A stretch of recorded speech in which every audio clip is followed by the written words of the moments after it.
Rangatanga Maha, tēnā koutou katoa.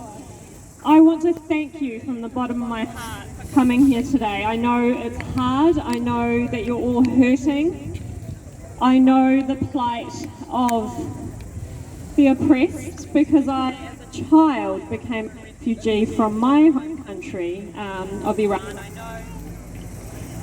Is this working? Yeah. I know what war feels like, and I know what it's like to be far away from home in a Western country where you feel invisible, while that violence and oppression is happening back home for your people, for your loved ones. It does sometimes feel like our lives matter less when we are from the global south, and it should never feel like that.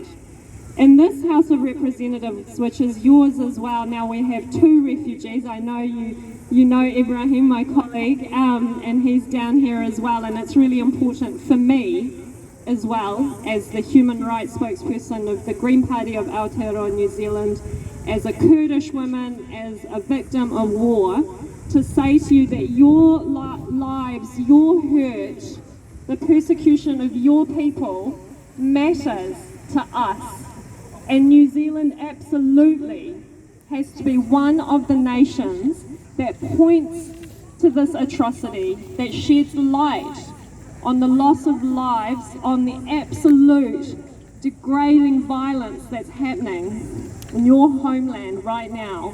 We have to use all of our diplomatic forums, all of our voice in the international space, to say that this is not okay, that it has to end, that it is serious, that all of our lives matter, and the international community, our friends in that community, have to stand with us. We will shame them into standing with us.